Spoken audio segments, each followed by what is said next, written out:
Hey guys, what's up? It's me, Thomas. Tonight we're back here with partsFUNknown again, and I've been on a tear with them. Anyway, here's the 10 most shocking gimmick changes of 2022. So yeah, these are pretty much the new debut gimmicks that pretty much surprised us all.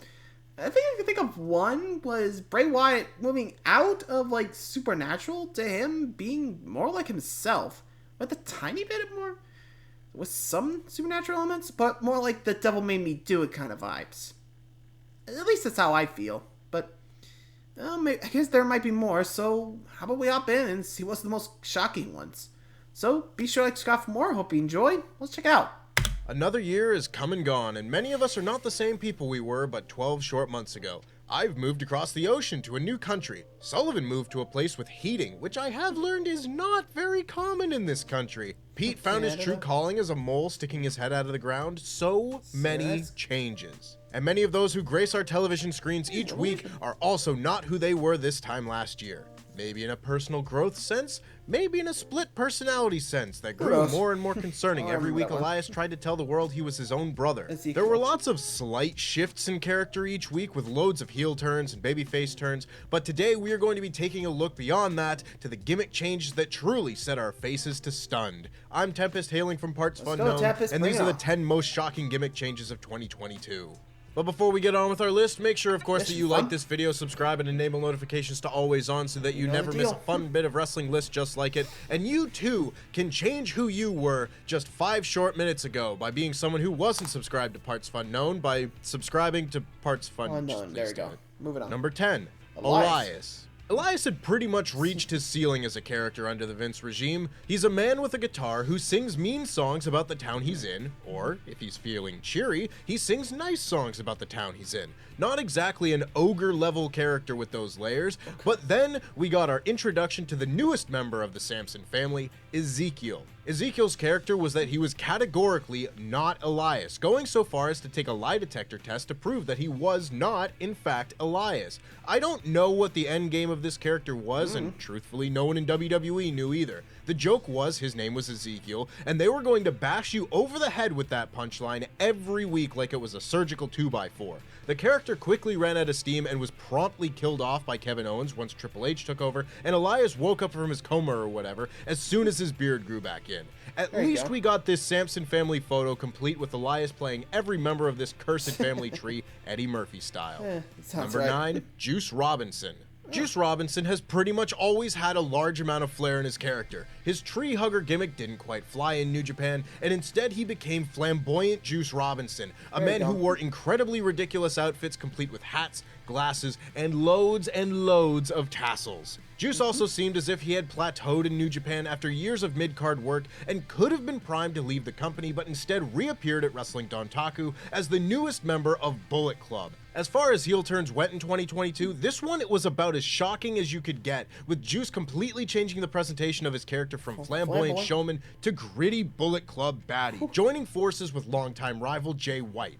Personally, I always thought Jay White should be the one to adopt Juice Robinson's style, because who doesn't want to see flamboyant Jay White? Please don't. Anyone? No. Unfortunately for Juice, the change in character hasn't brought him immediate success, mustering only 4 points in the 2022 G1 Climax and losing to Jon Moxley on the September 28th episode of AEW Dynamite. Ouch. Juice is now reportedly signed to AEW, so maybe he and his new attitude can get the chance to break out in 2023. You never know. Number 8, Butch. By the time Vince McMahon left WWE, he was breaking out every single name and gimmick change he could possibly think of. One of the earliest ones in 2022 that got much of wrestling Twitter riled up was when Vince took NXT Bruiserweight, joint manipulator, and all-around excellent wrestler Pete Dunne and turned him into Sheamus's scrappy Doo named Butch.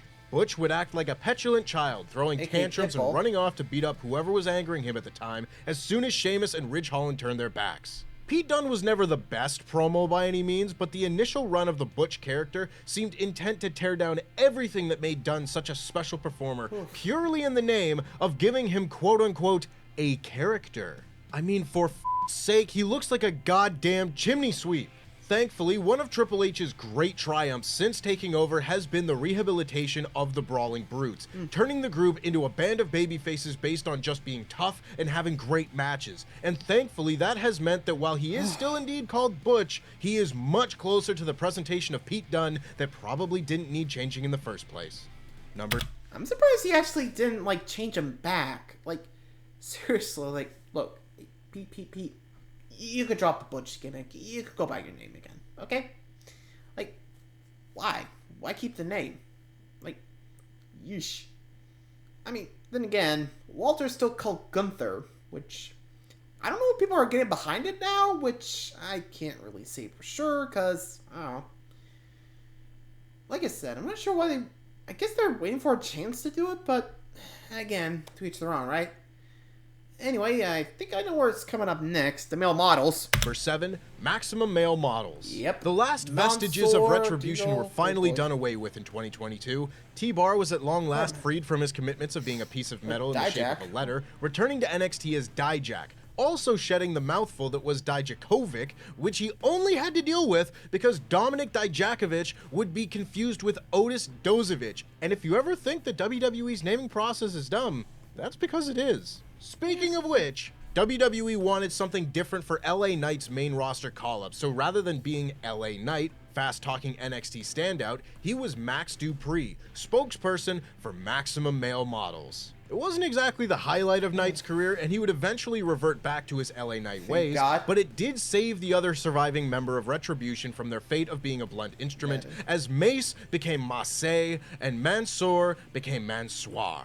Truthfully, these names are a bit of fun, and I doubt anyone ever looked at this as a potential main event of WrestleMania act, so as a new coat of paint to give Mace and Mansoor something completely new to do, this is just stupid fun pro wrestling. Mace in particular really nailed those poses, god damn. Number 6, Axiom. Oh, I remember Ladies and this gentlemen, making their NXT debut, hailing all the way from Siberia, Axiom, there you go. the math-loving luchador who just happened to end up looking like the pre-existing indie wrestler Razorwing by pure coincidence. They even have the same pose! What are they playing at down in NXT? Previous to the gimmick change, Axiom was Spanish wrestling wizard A-Kid, which, even for someone like myself who really likes the wrestling naming archetype of slapping kid onto the end of something, is a name.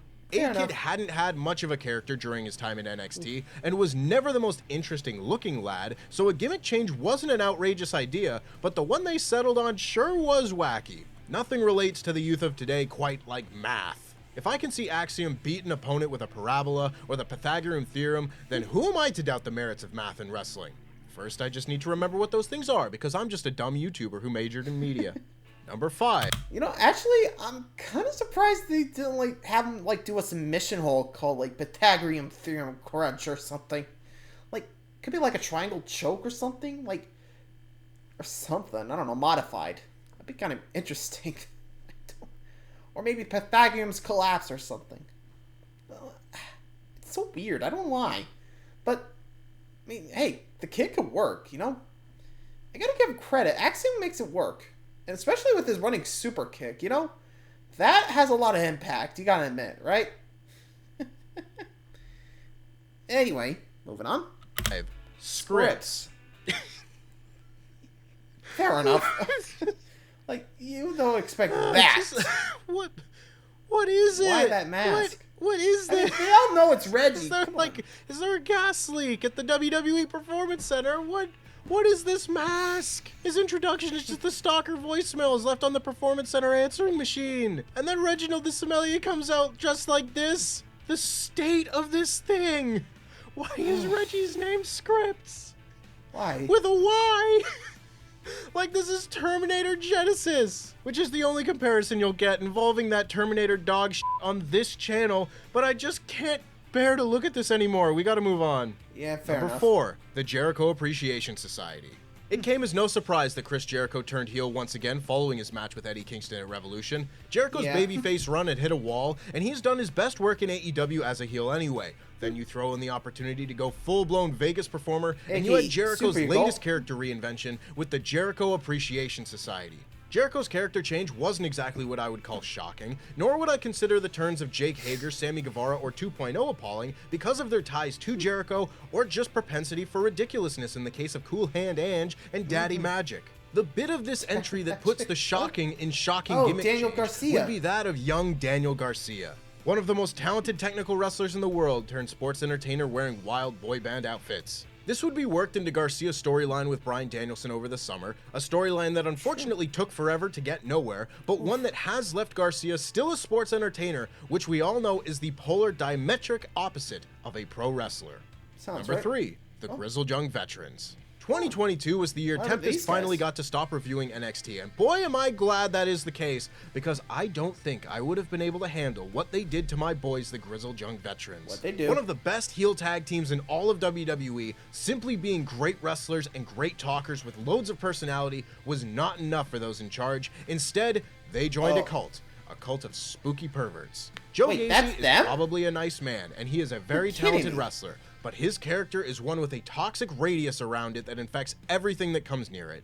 The dyad would go on to envelop Ava Raine, aka Simone the Pebble Johnson's NXT run, but changing James Drake and Zach Gibson to Jagger Reed and Rip Fowler, more names picked from a British name generator, dressing them up like this is just next level. They're the Grizzled Young Veterans! They could have been the new era of NXT's answer to the revival. A couple of technically proficient, world-class cheaters working perfectly opposite some of the quicker, high-flying teams, and instead, they made one of them look like an asylum worker and the other one look like Skinny Kane.